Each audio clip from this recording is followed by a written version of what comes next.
ओम शांति। आइए सुनते हैं 29 अगस्त 2024 की शिव बाबा की ज्ञान मुरली और ईश्वरीय महावाक्य। आज परमपिता परमात्मा शिव बाबा ने कहा, मेरे मीठे बच्चे, प्यारे बच्चे, रूहानी बच्चों, तो माया का कैसे लथेड़ती है? तो माया धूल में लथेड़ कर उनका ज्ञान श्रृंगार बिगाड़ देती है।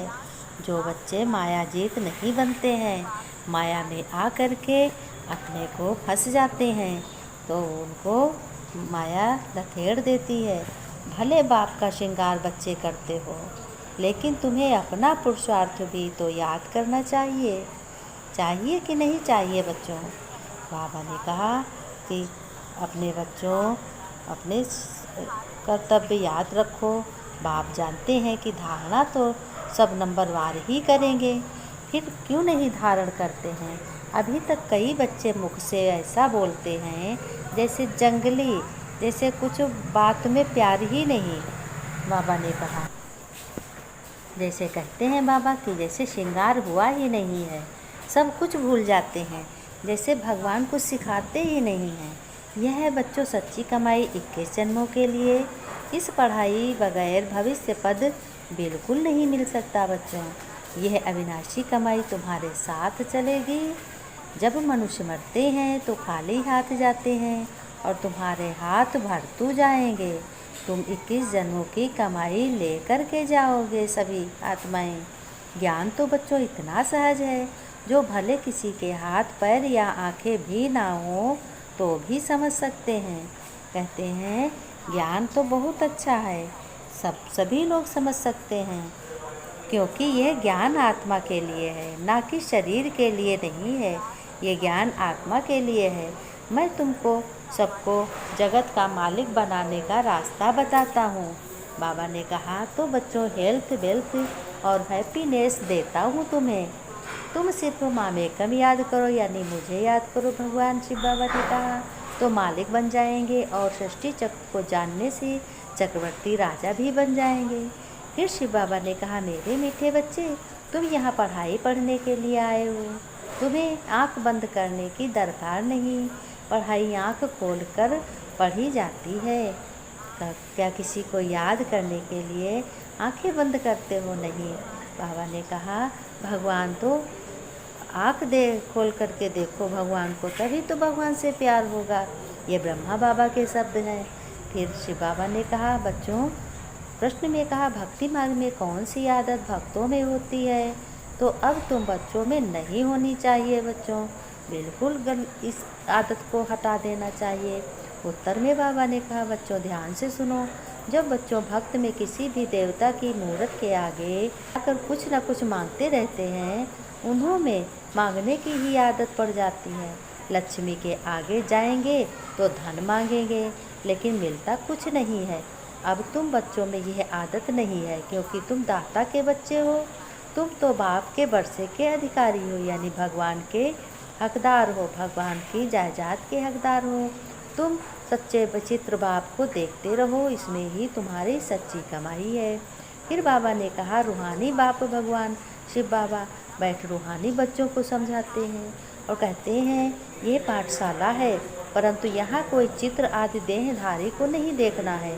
यहाँ देखते भी बुद्धि उस तरफ नहीं जानी चाहिए जिसको कोई चित्र नहीं है। स्कूल में बच्चों का अटेंशन हमेशा टीचर में रहता है, क्योंकि वह पढ़ाते हैं तो ज़रूर उनका सुनना है, फिर रिस्पॉन्ड करना है। टीचर प्रश्न पूछेगा तो इशारा करेंगे, ना मैं बताता हूँ। यहाँ यह है विचित्र स्कूल, क्योंकि विचित्र पढ़ाई है जिसका कोई चित्र नहीं है, भगवान का कोई चित्र नहीं है। फिर शिव बाबा ने कहा, भक्ति मार्ग में हिरे हुए आंखें बंद कर माला जपना आदि साधु लोग आंखें बंद करके बैठते हैं। तुम्हें ऐसा कुछ नहीं करना है। वह तो स्त्री को देखते भी नहीं है कि कहाँ मन चलायमान ना हो जाए। परंतु आजकल ज़माना है तमो प्रधान का ज़माना है। बाप तुम बच्चों को समझाते हैं, यहाँ तुम बच्चे हमारे बने हो, भगवान शिव बाबा के बने हो। विचित्र बाप को याद करना है, ऐसा साधु संतों की तरह नहीं करना है। अपने घर गृहस्थ में रहते हुए इस ज्ञान की वैल्यू बढ़ानी है और धारण करना है, वरदान लेना है। स्लोगन याद करना है, अपने को आत्मा समझ मामेकम भगवान शिव बाबा को याद करना है। बाबा ने कहा मुझे याद करो, मामेकम याद करो तो तुम्हारे सब पापों से दूर हो जाओगे। बाबा ने कहा कि देखो फिर जब कुछ साधारण बना तो बाबा ने प्रवेश किया, क्यों ब्रह्मा बाबा में शिव बाबा ने प्रवेश किया, इन्हों को खिलाएंगे कौन, तो ज़रूर साधारण भी चाहिए ना। ये सब समझने की बातें हैं। बाप खुद कहते हैं मैं इनके बहुत जन्मों के अंत में प्रवेश करता हूँ, ये शिव बाबा कहते हैं। और किसके अंत में प्रवेश करता हूँ, ब्रह्मा के तन में प्रवेश करता हूँ, जो सबसे पतित बना है फिर पावन भी वही बना है। 84 जन्म इसने लिए हैं तत्वम। बाबा ने कहा एक तो नहीं बहुत है ना, सूर्यवंशी चंद्रवंशी बनने वाले ही यहाँ आते हैं। नंबरवार पुरुषार्थ अनुसार बाकी ठहर नहीं सकेंगे। देर से आने वाले ज्ञान भी थोड़ा सुनेंगे, फिर देरी से ही आएंगे। बाबा ने कहा मीठे मीठे सिक्के लते बच्चों प्रति माता पिता बाप दादा का याद प्यार और गुड मॉर्निंग। रूहानी बाप के रूहानी बच्चों को नमस्ते।